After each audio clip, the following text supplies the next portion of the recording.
தேவனுடைய பிரசன்னம், தேவன் என்னோடு கூட இருக்கிறார், அவர் என்னை விட்டு விலகலை, கைவிடலை என்ற அந்த உணர்வு நமக்குள்ள மேலோங்கி இருக்கும்போது ஒரு முக்கியமான காரியம் நடக்கிறது. அதுதான் 3ஆம் சங்கீதத்தில் நம்ம வாசிக்கிறோம். 3ஆம் சங்கீதம் 5:6 பாருங்க. எப்படி தேவன் என்னோடு கூட இருக்கிறார் என்ற அந்த உணர்வு ஒரு மிகப்பெரிய நிம்மதியை கொடுக்குது பாருங்க. நான் படுத்து நித்திரை செய்தேன். 5ஆம் வசனம் வாசிக்கிறேன். நான் படுத்து நித்திரை செய்தேன், விழித்து கொண்டேன், கர்த்தர் என்னை தாங்குகிறார், எனக்கு விரோதமாய் சுற்றிலும் படையெடுத்து வருகிற 10,000 பேருக்கும் நான் பயப்படேன். என்ன அழகா சொல்றான் பாருங்க. இந்த 3ஆம் சங்கீதத்தினுடைய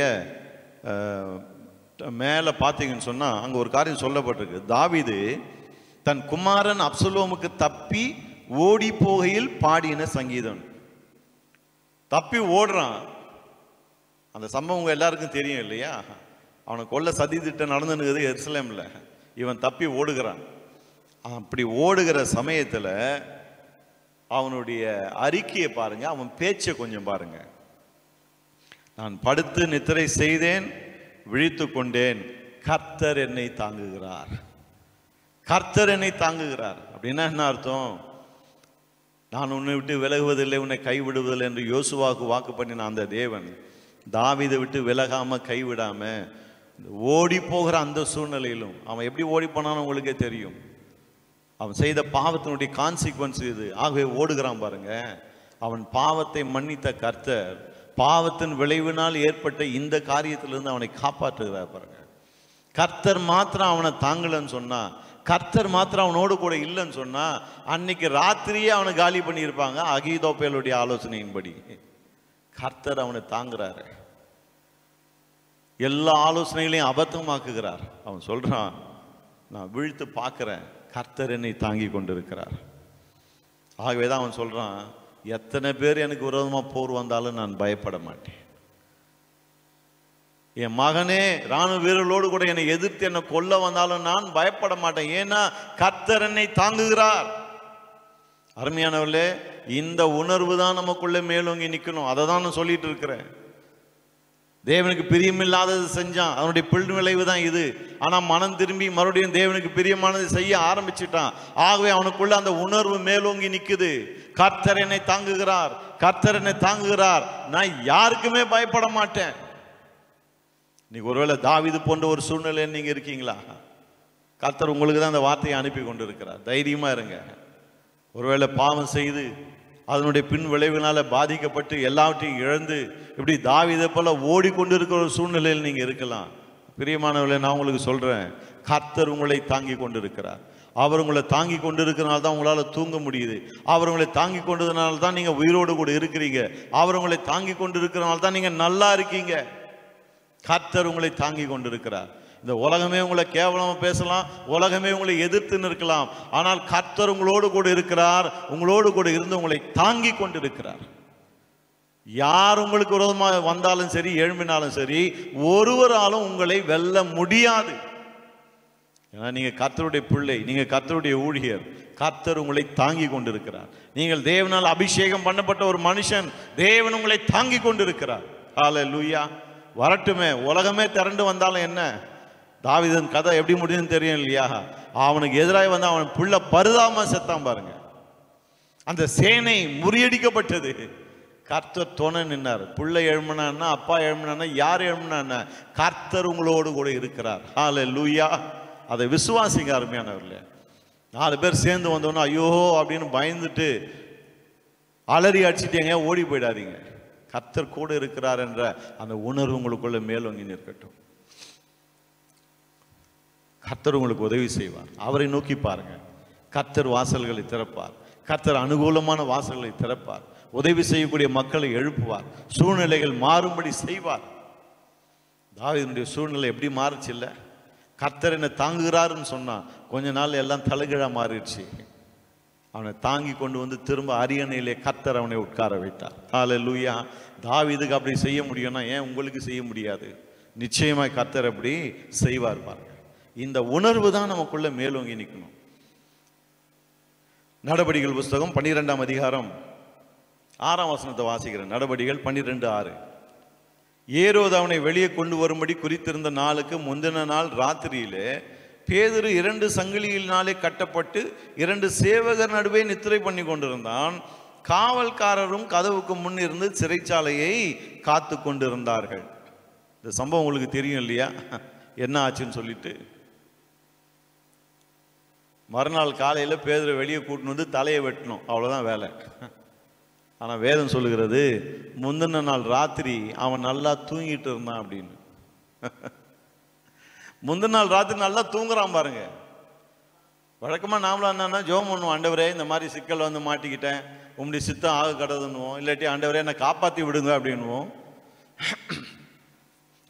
ஆனால் இவனை பாருங்க, ஒருவேளை முன்னாடியே ஜெபம் பண்ணிட்டானா என்னன்னு நமக்கு தெரியல பாருங்க. ஆனால் நல்லா தூங்கிட்டு இருக்கிறான். கண்டிப்பாக பேதுரு ஏதாவது ஜெபம் பண்ணியிருப்பார், இல்லைன்னுலாம் சொல்ல முடியாது. ஆனால் என்னன்னா அதன் பிறகு ஒரு சீனை வேதம் நமக்கு முன்னாடி கொண்டு வருது. என்ன அது? பேதுரு நல்லா தூங்கிட்டு இருக்கிறார். மறுநாள் காலையில் நம்ம தலையை வெட்ட போகிறான்ற கவலை இல்லை, வசனம் இல்லை, ஒன்றும் கிடையாது பாருங்க. அவர் பாட்டுக்கு தூங்கிட்டு இருக்கிறார்.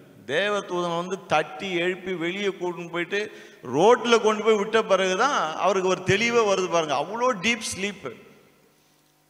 பேதுருவை பொறுத்த வரைக்கும் எல்லாம் கனவு மாதிரி இருக்கு, அவருக்கு நிஜத்தில் நடக்குது, கனவு மாதிரி இருக்கு. அப்போ எந்த அளவுக்கு தூங்கி இருப்பான் பாருங்க அந்த மனுஷன்.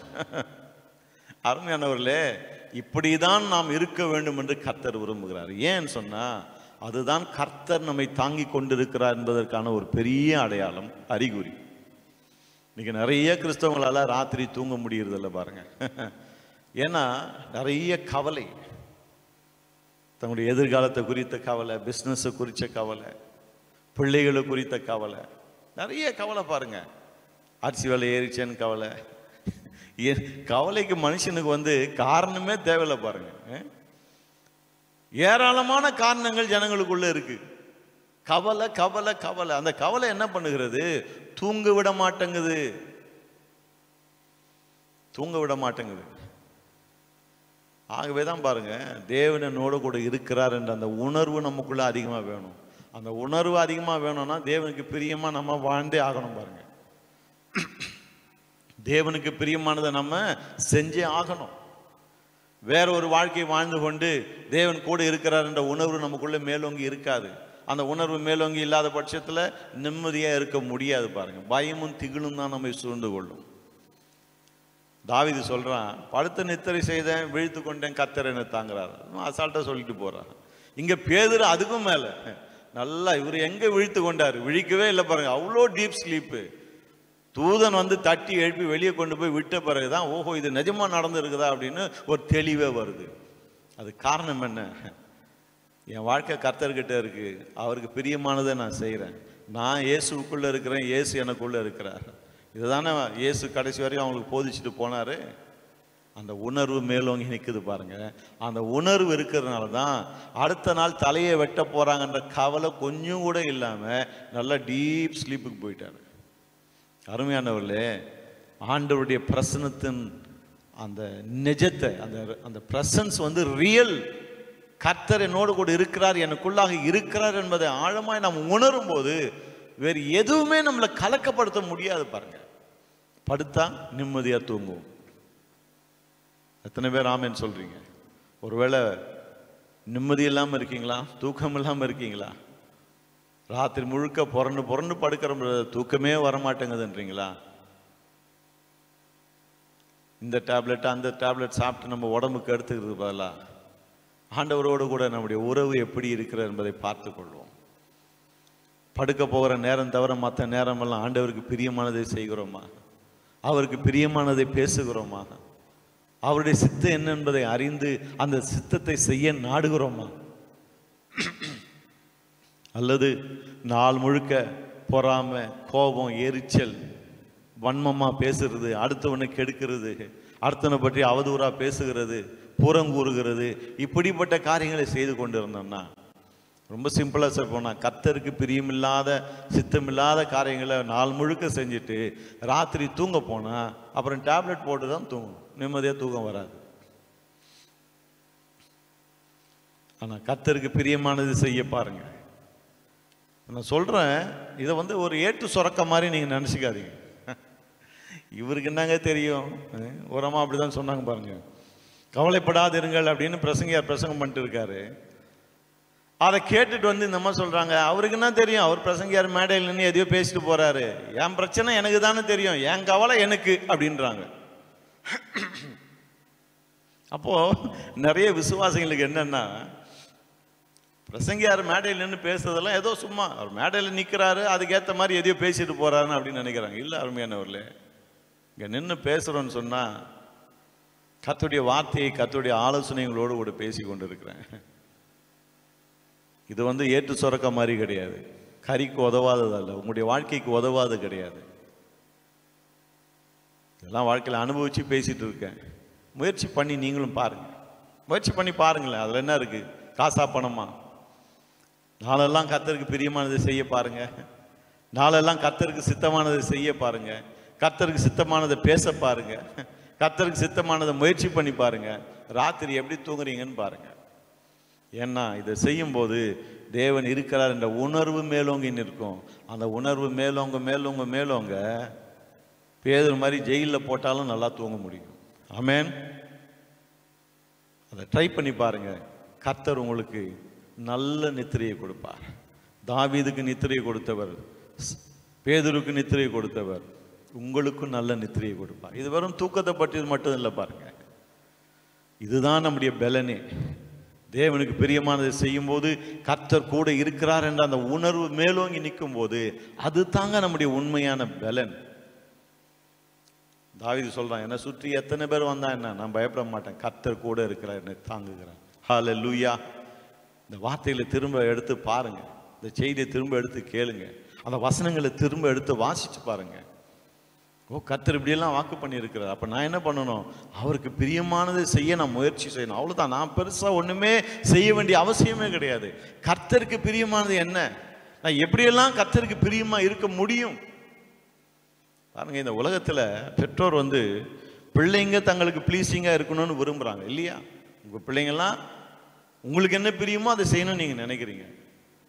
அதே நேரத்தில் பெற்றோர் பிள்ளைங்களுக்கு எது செஞ்சால் அவங்களுக்கு பிடிக்குமோ அதை செய்ய பார்க்குறாங்க. பாஸுக்கு எது செஞ்சால் பிடிக்குமோ அதை செய்ய பார்க்குறோம். நம்ம எல்லா இடத்துலையும் மனுஷருக்கு ப்ளீஸிங்காக இருக்க பார்க்குறோம் பாருங்க. அது தப்பு ஒன்றும் கிடையாது.